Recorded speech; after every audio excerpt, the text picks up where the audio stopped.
Hello వాళ్ళందరికీ అందరూ ఎలా ఉన్నారు?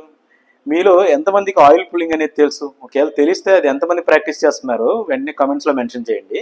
ఇవాళ నేను మన ఓరల్ హెల్త్కి ప్లస్ ఆయిల్ పుల్లింగ్కి ఉన్న లింక్ ఏంటి, ఎంతవరకు మనకి అది బెనిఫిషియల్, ఎంతవరకు అది మనం బెనిఫిషియల్ అని మనం అపోహలో ఉన్నాం అనేది డీటెయిల్గా ఎక్స్ప్లెయిన్ చేస్తాను. నేను మీ doctor Vajral Siddhar, paediatric and preventive dentist from modern smiles dental hospital, Gollapudi, Vijayawada.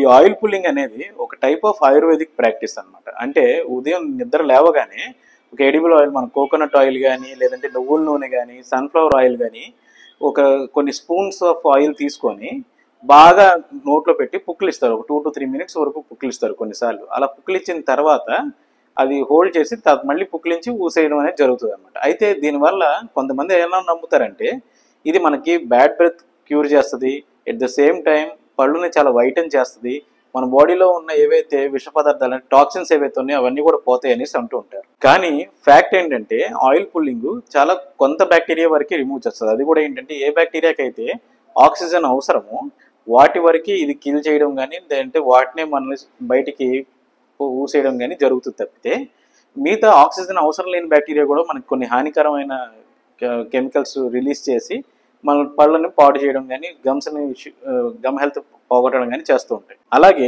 ఈ ఆయిల్ పుల్లింగ్ చేయడం వల్ల మన నోరు కొంతసేపటి వరకు ఫ్రెష్గా అనిపించడం, ప్లస్ మన లిప్స్కి ఏదైతే ఉందో అది మాయిశ్చరైజింగ్ అవ్వడం అన్నట్టు ఉంటుంది. కానీ ఇది కంప్లీట్గా ఒక బ్రషింగ్ అనేది రీప్లేస్మెంట్ చేయడం కానీ, లేదంటే ఒక మౌత్ వాష్ లాగా యాక్ట్ చేయడం కానీ అనేది కాదు. ఇది ఒక చిన్న అడ్జెంటివ్ తప్పితే ఇదే మెయిన్ థింగ్గా మాత్రం తీసుకోకండి. ఓకేనా? సో ఇలాంటి మరిన్ని హెల్తీ వీడియోస్ మీ వరకు రావాలంటే వెంటనే మన యూట్యూబ్ ఛానల్ సబ్స్క్రైబ్ చేసుకోండి. అలాగే మీరు ఈ వీడియోస్ చూసిన వెంటనే లైక్ అండ్ షేర్ చేయడం ద్వారా మీరు మరింత మందికి డెంటల్ అవేర్నెస్ క్రియేట్ చేసిన వాళ్ళు అవుతారు. Thank you.